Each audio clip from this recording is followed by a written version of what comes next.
Welcome back to the Paul White Show. We have Dr. Eric Claiborne here now that I mentioned before the break. My vet was here, and we're going to be talking about how insects are going to affect your pets and maybe some measures that you can take to protect your pets from the insect. Welcome to the show, Dr. Claiborne. Glad to be here, Paul. What do we need to do to kind of protect our pets this summer from the insects? Well, like you mentioned before, with the really mild winter that we had, I think fleas and ticks are going to be really a big problem this year. So you definitely have to make sure that you have some product on your animal that's going to help prevent them from getting infested. Okay, and also some of those products that we mentioned earlier in the other segment on using on them, that will definitely help take care of some of the insects out in the lawn. What do we need to do for just in general, after we spray our lawns and all this kind of stuff, and we got pets out, do we need to do any other things besides that, and do we need to give them anything?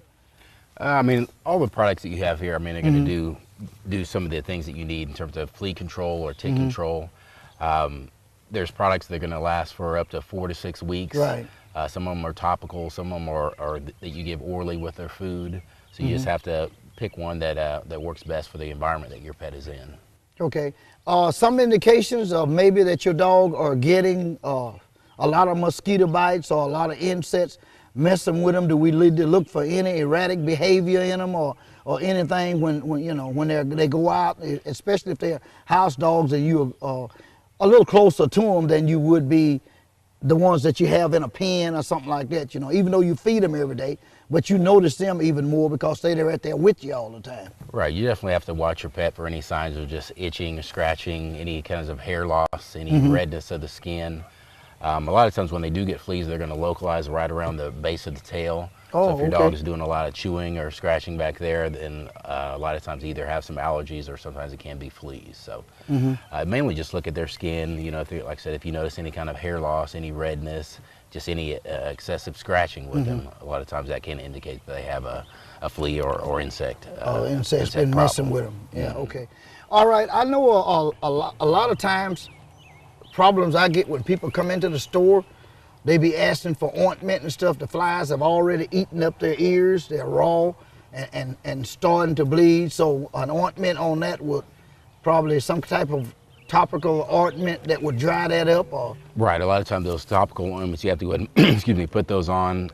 Some of them you have to put on daily. Some of them you can put on 2 or 3 times a week. It just depends on the product that you have. But yeah, if they're going to be outside a lot, you definitely have to watch their ears because that is one of the areas that the fleas are definitely going to attack. Oh, okay. Okay. Collars on the dog.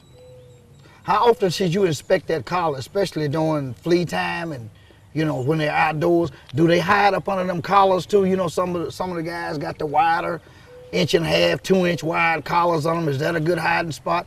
Also along with the tail? Well, a lot of times it can be if the collar just irritates the skin. That's where the flies or just insects are going to localize too. Oh, okay. So, I mean, you really should be just checking them daily. Just when you go out and do their feeding, just check the collar, make sure there's no irritation, any kind of odor, any kind of moisture around the collar that can definitely irritate the skin.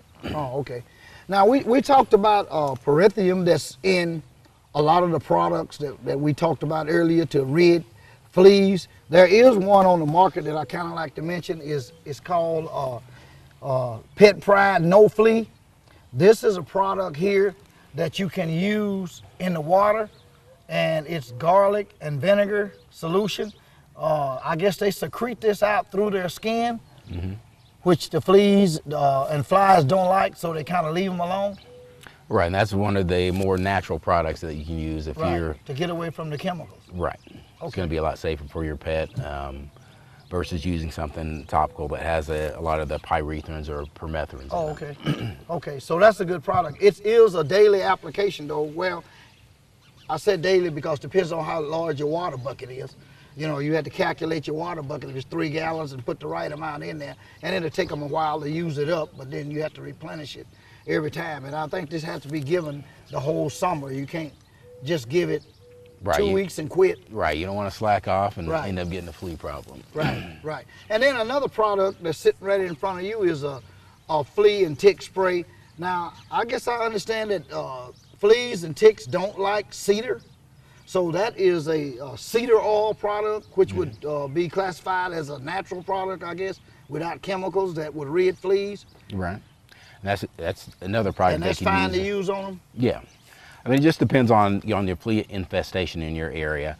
This is going to work with maybe if you have more of a mild problem. If you have more of a severe problem, you may have to switch with something different. So it just kind of depends on, like I said, the environment that your pet is in. And you probably have to watch your dog because some dogs do have allergies. So, Right. all right, Doc, we're going to take a short commercial break and we'll be right back. You're watching The Paul White Show. Stay tuned.